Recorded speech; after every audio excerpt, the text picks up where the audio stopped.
Kids, Fire and Art, a look inside the only nonprofit glass art studio in the New York metropolitan area. Up next on Carpe Diem.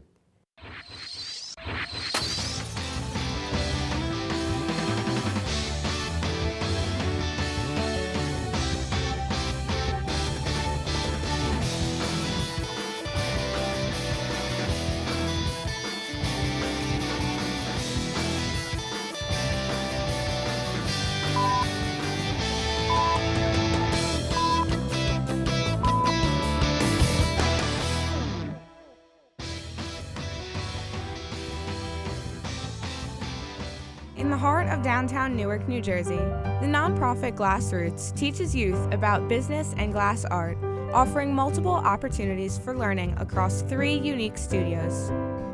Founded in 2001 with the belief that communities can be transformed and elevated through the arts, Glassroots is now in its 12th year of operations and has served over 6,000 youths. Hello, I'm Jeff Friedman. Welcome to Carpe Diem. Today we're pleased to have longtime instructor and assistant program director Kate Dowd, as well as assistant instructor and longtime student Richard Paz. Hey guys, welcome. Hi. Hi. Great to have you here. So I'm going to start by doing something a little bit different. When I found out that I would be hosting the show, our producer, Maya Curry, called and asked me to do it, and I was very thrilled. First thing I did was to check out the mission statement of your organization. Okay, and I'm just going to read you one line. It says here, Glassroots provides opportunities for at-risk youth ages 10 to 18 to realize their potential through the creation of glass art. Kate, you know, what does that mean to you? I mean, you've been there a long time. You've been there for 8 years. What does that mean to you personally? To me, the most important part is the realizing their potential part. A lot of kids who might feel discouraged or something like that, once they accomplish something and once they actually make a piece of art and they get that sense of accomplishment, they feel like they can do anything. Mm-hmm. And that's the best part. Well, let's talk about at-risk youth. Exactly what does that mean? I think it's more underserved youth. I think we're kind of even changing our mission statement right now, but I think we're people who don't have a lot of opportunity to realize their potential. Again, going back to that. Mm-hmm. Okay, so Richard, you are a student. Mm-hmm. You have been there also for what, 8 years? Yeah, about 8 years. So what's up with that? What are you doing at Glassroots for 8 years? Well, at first I started out and my mother, she signed me up for a class and I hated it at first and I thought it was more like girly and I didn't want to do it. And then I actually took a class and I just fell in love with it because the art of glass is just so unique. And Glassroots just gave me a place to go because I really didn't have anywhere else to go. And I didn't really fit in with other kids, and I fit in with Glassroots and with art in general. Yeah, you know, the fitting in thing, that's part of what my next question is, or was going to be. You know, what has Glassroots done for you personally? I was going to ask if you made friends, so it's helped you to fit in, yes? Yeah, personally, I've learned a lot of life lessons from Glassroots. I've met a lot of people, I've made a lot of friends with coworkers and with students. Glassroots has also sent me to different trips through their different programs and partnerships. Sorry to interrupt, but where have you gone? This sounds cool. We work with one program called EIL, the Experiment in International Living, and they sent me to Germany and the Czech Republic for a 4-week trip with a homestay, and I got to do community service over there. Wow. Another program we work with, Snow Farm. It's an art school in Massachusetts, and I took classes in flame working and glass blowing there. And now this upcoming summer I'm doing another program with City Without Walls. It's the gallery in Newark. Sure, and I know. They have a about program that. called Art Reach, and I'm working with an instructor at Glassroots for a show that they're having there. So these are obviously great opportunities. Yeah, definitely. And Kate, that's what you folks do. You provide opportunities. So what are some of the other opportunities that you provide for the students? And by the way, do you get to go on these cool trips also? Not in the same way that Richard went, but yeah, I go and study glass blowing and flame working in other glass schools. But to talk about the programs that we have, we do 4 sort of categories of programs at Glassroots. We have our mission, programs, which are like our business and entrepreneurship program, and we have an academic internship program. Then we have our in-school programs, which are field trips for schools and things like that. And then we do our public classes. So someone like you who wanted to learn about glass, wanted to take a class in glass blowing, you could come onto the studio and learn glass blowing or whatever you wanted. And I think that's it. In-school mission. I think I said all four. Well, you know, this is all about the arts, obviously, and I know the arts can be very therapeutic and very good for almost anyone. Interestingly enough, our series producer, Patricia Pirot, did a documentary a couple of years ago about paper making over in South Africa and how the arts were helping you know, people with AIDS over there. So you do this with the arts, is the point. Why are the arts, I don't want to say why are the arts so important, that's a cliche question we all know, but why are the arts such a catalyst in helping everyone, especially, you said not at-risk students, what did you call it? Underserved. Underserved students. Which one of you wants to take that? Why the arts? I think for me, in today's media and culture and kids in general, they're always exposed to music and sports and different things like that. And if you don't really have interest in celebrity and sports and stuff, then you're really left out of it. So when they introduced me to Glassroots, I had a thing to do with art, and I actually found something I had interest in and enjoyed, and had a place for me to express myself in the way I wanted to. Did you know that you were an artist before Glassroots, or did it come out there? I was artistic. I wouldn't say I was an artist. They helped me hone my ability. What about, has Glassroots affected your family life at all? I mean, well, I was going to say in a positive way or a negative way. I mean, what's the take home? What's the takeaway from Glassroots? My parents are always excited, and they're always supporting me. They're always excited to see what I'm making and what I'm doing, and like my mother was just happy that finally something that she tried to put me into stuck, and I had somewhere that I actually like to go. Isn't that neat? Put you into, so you were young, you were 11, 12 years old, right? Yeah. Wow. And your thing is, amongst other things, flame working, is that correct? Flame working. Yeah, I wanted to talk about that because I must admit that that's a term I never heard, and you are a flame working artist, Kate? Yeah. Tell me a little bit. Well, it's a lot like how it sounds. There's a flame in front of you, and you melt the glass over the flame, and when it heats up, it becomes molten and malleable, and you're able to shape it with different tools to create. We do a lot of bead making, jewelry making in our flame working studio, but the possibilities are big. You can make a lot of different things. Sounds dangerous to me, but we won't go there. But where I will go is there was a certain network television show that was on not too long ago that made Glassroots pretty famous, and and may have made you. Were either of you on the television segment? And tell me about it. What was it?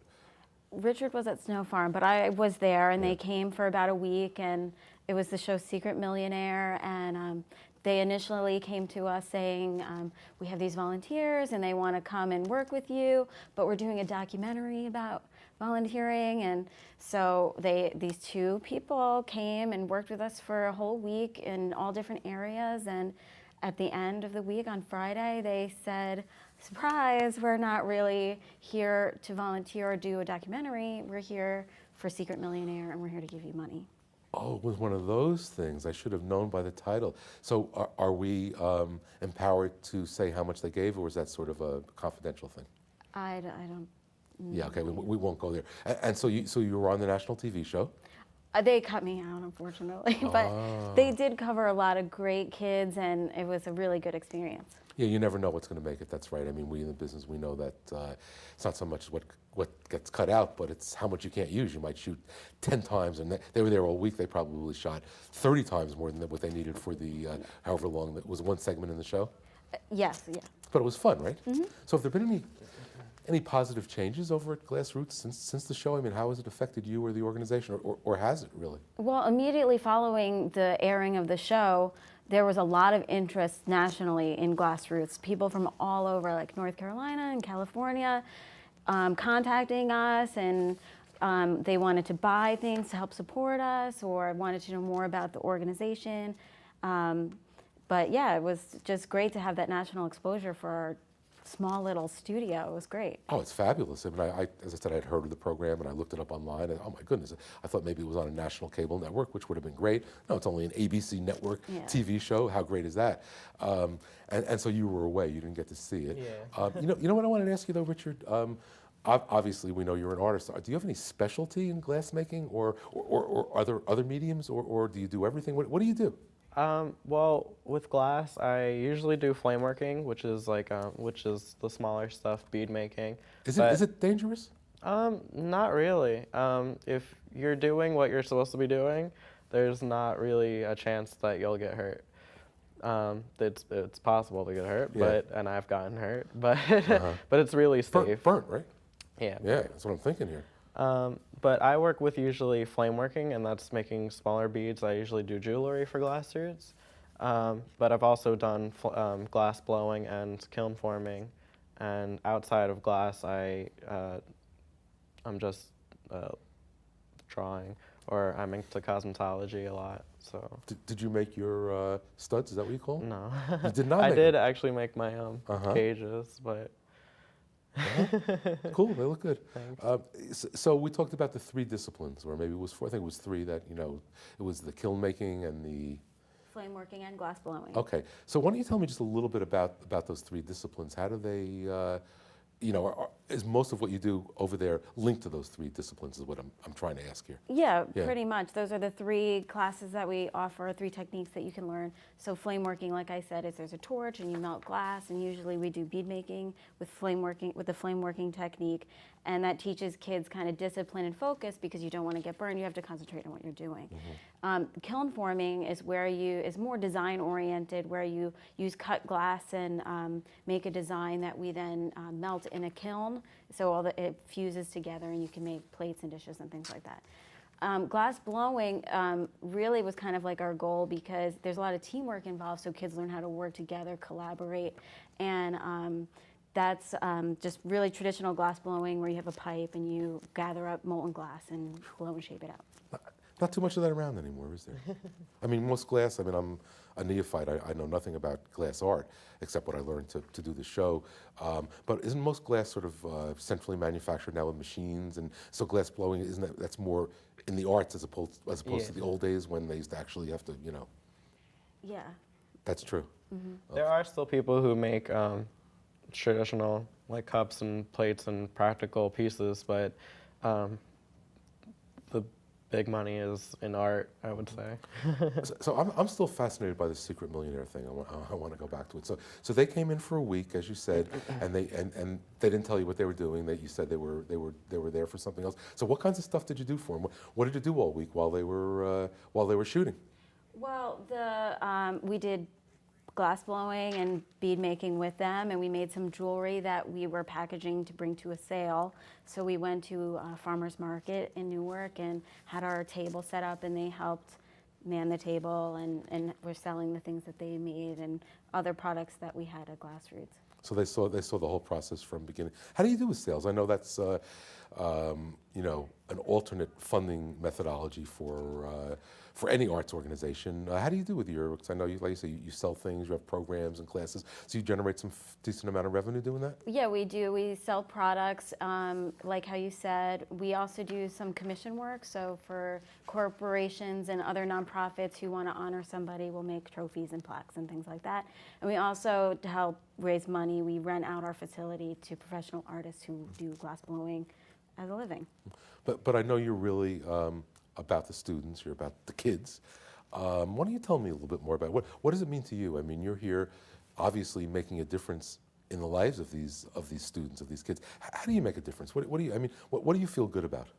Well, it's not my personal goal to make everyone a glass artist, but that they get something else out of making glass. You know, like how I was saying before, through the art making, you learn a lot about yourself. You learn how to focus. You learn discipline.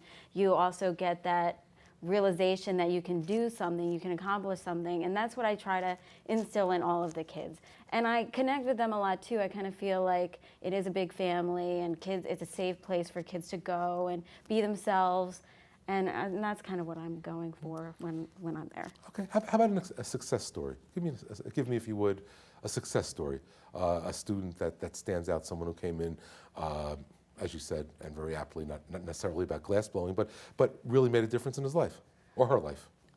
Well, for me, I'm connected to a lot of the kids who have been there, and they still come back and say hello. Richard, obviously, we started at the same time, and he was a student. But maybe my one favorite student is maybe Kawan. Like, he came as a student, and he's now 25 years old. He's still making glass jewelry. He was even there before me, and just keeping with the glass, and he kind of had this drive to do it. I think I would have to say it was him. So he went to school afterwards. He went to college or Yep. to a trade school, Yep. and wow, so that's got to feel good, right? That's a cool thing. Yeah. And what about yourself, Richard? I mean, Jay, I guess you have so many stories and so many things over at you. What stands out in your mind though as something that you know you really feel good about, you know, personally, professionally?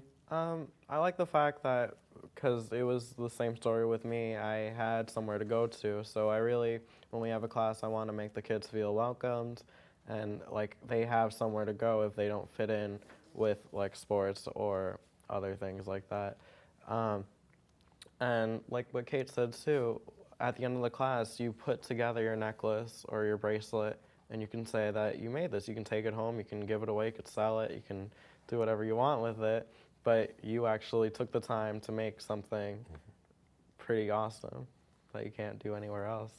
Any major life experience that you feel Glassroots helped you with, or experience really isn't the right word, but you know, something in your life that really went in a way that perhaps you feel good about, that maybe wouldn't have gone that way if you didn't know the skills and the skills that you learned at Glassroots? I like the fact that they expose you to different experiences. With Glassroots, with working with them, I've done different events with them, and I've met a lot of people that I probably wouldn't have met otherwise. And just getting to talk with them and seeing people with through different walks of life.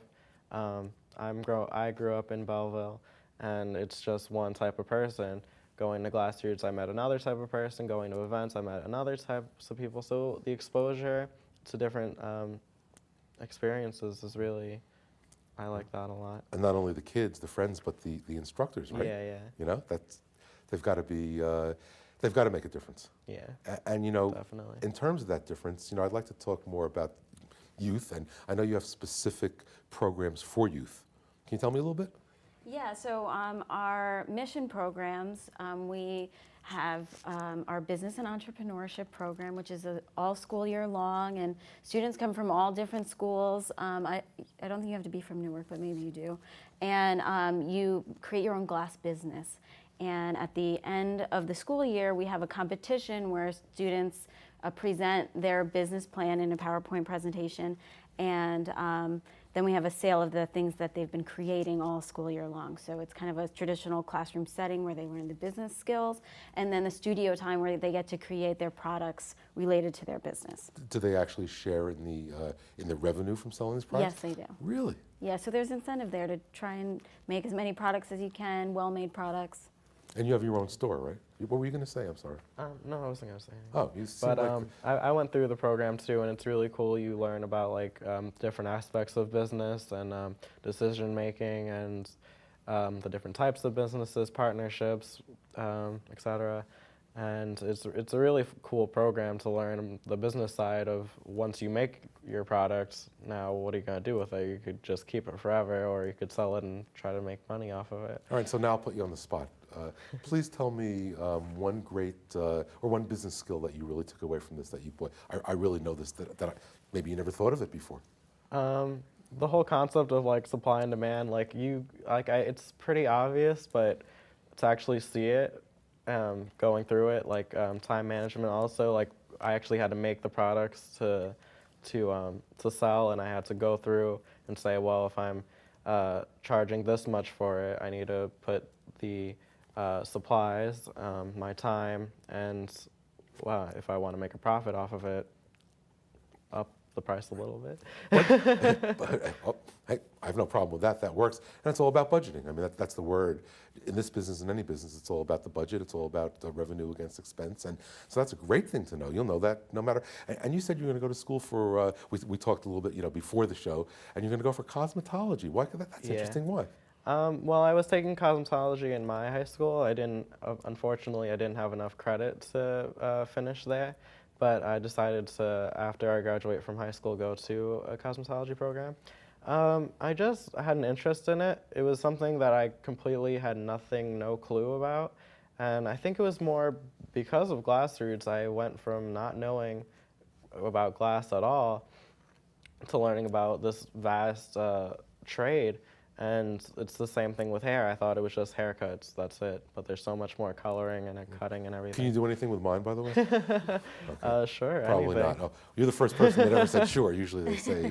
You have a great head of hair. Oh, thank you. At least it's there, some people. It is still here at this later age. It is. So, well, this all sounds great. And so we're still talking about, really youth and youth. What about another youth program, one you're proud of, one you feel good about? Another one that kind of ties in with our business and entrepreneurship program is our academic internship program, where students from different schools come to us during the day, and they are essentially just our interns, and they learn the various glass-making techniques, but they also do the business and entrepreneurship program too. Tell me about Artreach. What's Artreach? Artreach is this program that City Without Walls does, and they pair professional artists with high school students who are interested in art and maybe considering it for college, and they collaborate on a piece together. The student comes to the studio twice a week for 8 weeks, and they make some artwork that is shown in an exhibition and is coming up in the beginning of June. But yeah, it's a great program. And experiment in international living, was that pretty much what you were talking about earlier? Yeah. So you go to the other country, and what happens? Well, EIL, they have a whole bunch of different programs. It really depends on what program you pick. I went to the Germany and Czech Republic program, and that was more, what was it? It was community service, right. So we went to a World War II memorial, and we cleaned it up. It was, we just took out, weeded it and planted things there. And we also got to tour the main cities like Berlin and Prague, and it was just a really cool experience, learning people and being in a different culture again. That's the thing, Yeah. learning about people being in a different culture. I know the few times I've been fortunate enough to go to Europe, what I like to do is, sure, I go to the museums, of course, and see, but I really enjoy just going to, for example, the local supermarket. Well, what kind of products are they, and what's the, so we know what what money, I can't get the word, the denomination, what is money called in Czechoslovakia? They're not marks, they're not German marks, or are they? They are crown. They use crown there. How tough is that? Got to be. It's really odd. They don't go up in even denominations. Right. So something could be 36 crown, and then it'll go to 46 crown, and that's really $5 and $10. It really doesn't make any sense. But still cool. Good thing I'm not over there. Their money is it's a lot prettier than our money. Oh, it's pretty. Well, that's pretty counts. That's good for a few. For it's a a few lot more dollars colorful than just green. So now, when the show airs, will probably be into the summer or not. It doesn't really matter. I know you also have some pretty cool summer programs over at Glassroots. Tell me. Yeah, we have a summer internship program that we do with the City of Newark, where we get about 15 to 20 students, high school age, who come 4 to 5 days a week. All day long. They also learn the different glass-making techniques. They help assist our other classes, our summer camps, and things like that. From Newark only, or from? From Newark only. See, I've been working with Newark school kids for over 30 years, and I love Newark, and I love the Newark school system and the kids, and that's not what this show's about. But that's, I just think it's really admirable what you're doing there for my, I guess for the people I'm so familiar with over so many years. What else is coming up this summer? Anything of excitement or interest? Yeah, we're doing this really cool fundraiser called Hogs in the Hot Shop, and the Secret Millionaire is coming. He's a painter. He paints Harley Davidsons. And I read about him. Yeah, and we had his name's Scott Jacobs. Did I say that? And he Scott, right? Scott, yeah, he's coming It's June 6th, and we were donated a Harley Davidson that we'll raffle off. And we're going to have some catering from Dinosaur Barbecue. It should be really fun. It's going to be at the studio June 6th. You were donated a Harley Davidson? Yeah, you could win a Harley Davidson. How does that? I'm not really a Harley kind of guy, but I'm more of a, whatever, Vespa scooter from the 50s or 60s Yeah, I can get into. So this is a major, so someone donated a new Harley? Yeah. Wow. You mean, well, who did, you're allowed to say, was it a Harley store? Or was it? I don't know exactly. Wow, and he's going to come and he's going to paint the Harley, and you're going to auction it off. Yeah. So that's going to be, in our remaining few minutes, and this is not really your area of endeavor, and you can tell me if it's not, we'll move on to something else, but fundraising in the arts. I'm just so, I've worked in the arts my whole career, 35 years, and it's all about fundraising. What else do you guys, how do you do in this economy is really the question. It's got to be a little tougher than it was, although you sound like you're pretty much doing all right. It is pretty hard. We do our products and our commissions, and we offer our classes, but we also do a lot of grant writing. You have to write grants to make money, and a lot of arts organizations are losing funding, so then you have to find a replacement for those funds that you just lost. So you do it by having fundraisers like Hogs in the Hot Shop, or we have our annual fundraiser every year, our gala that we do. And you do a gala? Where do you do your gala? the past 2 years it's been at the Newark Museum, and we have an auction of glass artists from all over the country donate stuff, and we have a silent auction and a live auction. So there's a lot going on there, right? Mm-hmm. How many folks actually work there, and how many students, and Not that many. I mean, Really? there's some artistic staff of, maybe there's 5 people in the artistic staff, and our administrative staff is less, maybe it's like 3 or 4. Have either of you ever personally written a grant proposal? No. Okay, well, it's probably a good thing. I've written 2 in my life. The first got funded. I couldn't believe it. So then I thought, hey, I'm hot. I wrote the second one. No way.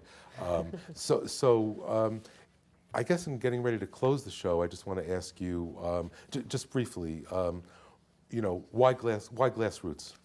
One sentence answer. Why Glassroots? To help young people. That's a pretty succinct answer. And yourself? To try something new. Looks good. Well, I was there years ago, and I'm going to come back to visit, and I'd love to go to your gala. So I want to thank you both for being here. You're both, Thank you. Thanks for having excellent us. guests, fine topic. And for more information on Glassroots, why not visit www.glassroots.org, or visit them at 10 Bleecker Street, which, by the way, is a great street in Newark. I know it well.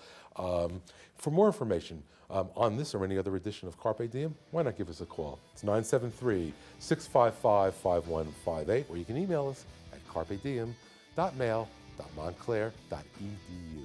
Now, from the Dumont Television Center on the beautiful campus of Montclair State University, I'm Jeff Friedman. Thanks so much for watching.